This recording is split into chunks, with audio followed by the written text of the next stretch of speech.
In a pretty shocking surprise result, Tesla has beaten Toyota in reliability. Customers were asked to fill out a survey to say, what is their experience? Is your car more reliable?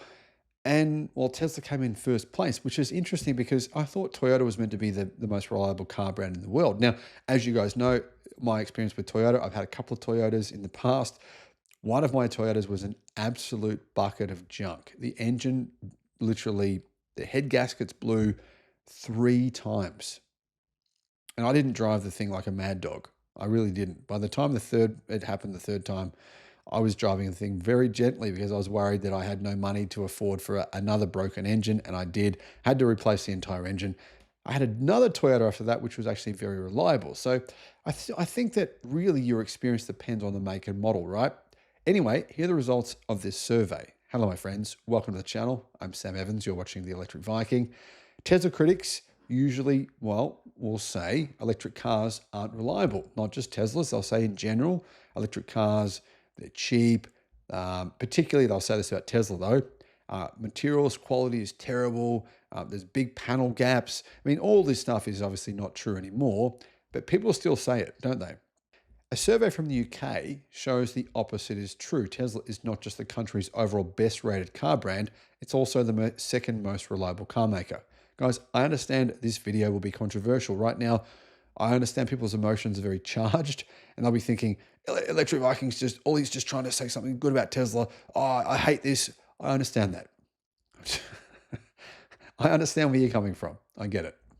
Anyhow, the survey was conducted by honestjohn.co.uk, which asked its readers to rate their cars across many metrics, such as efficiency, reliability, practicality, safety, comfort, and performance. Now, well over 6,000 respondents participated in the survey, which was a very large number. So what the results was Tesla was the UK's best rated car brand with a satisfaction index rating of 89.4%. In second place was Lexus, which had a satisfaction rating of 86.3%. And in third place was Porsche with 84.8. Honda was next with 84.7. Skoda was after that with 84.5. You can see there was quite a bit of daylight between Lexus in second place and Tesla. I mean, 3 percentage points doesn't sound like a lot, but actually it's a pretty significant difference. This is a bit of a surprise because we know JD Power in the US often, and there's other survey companies in the US that often will say Tesla, yeah, great, or Tesla, terrible. It's sort of all over the place, but it is common. And I think a lot of buyers have responded to my videos and said, I don't get the negativity here. My electric car, my Tesla potentially has been a really good car. Tesla critics do often criticize. They do often criticize Teslas and say that there's problems with them. And then you get so many people. I joined a forum many years ago on Facebook, the High Mileage Tesla Owners Forum. And most people say that they've had their cars done hundreds of thousands of miles and never had to replace anything. There's an occasional situation where people have gotten a lemon, but most of the time, Tesla's reliability seems to be very high. In fact, Tesla's reliability rating was second highest. So customer satisfaction, they were first, and in reliability, they were second. In reliability, Lexus was 97%, Tesla was in second at 95.3%, and Toyota was in third at 94%, with Honda in fourth at 94% and Skoda at 93%.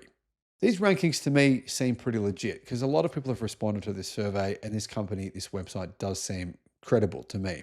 Now, interestingly, the website owners, they said this: while Tesla was hit and miss with things like build quality in the past, the company has matured a lot in recent years and their vehicles are much better. While we were always impressed by the technology within Tesla's range of exclusively electrically powered cars, build quality seemed to be a little bit hit and miss, to say the least. Evidently, matters have improved enormously in this regard, according to our readers. Now, apparently, there was also another survey question, which was, what's the most satisfying car to own overall? And while this category was won by the Tesla Model 3. I've got to admit, guys, I'm a big fan of the Model 3. I've always been a big fan. I did order one of these. I lost $400 when I canceled my order. As you guys know, my current situation here, I wouldn't say I'm a single dad, but it's sort of a bit like that sometimes, obviously, with Shanna's cancer situation. So I decided the best idea was to not get myself into that kind of debt and just keep working, and one day I can just go and buy whatever car I feel like. Now, I do own an XPeng G6, and really the truth is that car's just really practical. It was amazing value for money, and that's why I bought it. The Tesla Model Y I think is a great car as well. I just think the XPeng G6 is a very similar vehicle, but it's significantly better value for money. And that's what Tesla has to contend with now. They've got to contend with a lot of these Chinese car brands, which are bringing out excellent value for money vehicles. Guys, what's your thoughts on this? What's your experience with owning your electric car or your non-electric car? Let me know in the comments.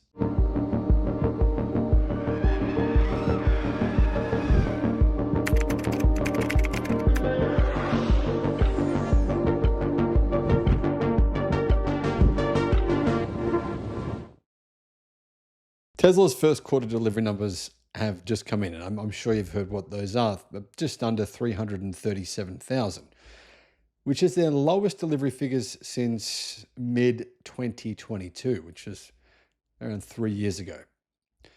Now, analysts are saying this is a shocking result. It's terrible, blah, blah, blah, blah. Estimates were between 360,000 to 390,000. It's way below what everyone thought. Tesla sales in Europe are tanking and they're a disaster. But at the same time, Tesla's stock price went up by 5% on the news of these numbers. So what gives? Why is there such an enormous disconnect between what investors are thinking? I mean, clearly investors went, okay, this is good news. Clearly Wall Street and all the media said it's horrendous news. Now, if investors had have reacted in the way that the media have, I mean, look at these news articles everywhere. Tesla's a disaster. Their stock price is going to tank. They're finished, rah, rah. I mean, if investors had reacted the same way to the media, Tesla's stock price would have fallen by 90%, but instead it's gone up by 5%. How is this possible? Well, there's a bit more to these numbers, and I'll give you the real reason why. Hello, my friends. Welcome to the channel. I'm Sam Evans. You're watching the Electric Viking. Great to have you with us. Now, I made a video yesterday about BYD's new solar-powered home robot. It's going to cost $10,000 US. And I pointed out that analysts believe if BYD does pull this off, it could double or even triple their stock price. It's worth keeping that in mind. So why is it that investors are buying more Tesla stock instead of buying less? Why has the price gone up? Well, first of all, yes, it's true that Tesla's delivery numbers were not great. 336,681 vehicles to be exact. I'm sure if you read Electric, they'll have 100 articles on why Tesla is going to be bankrupt by next week. And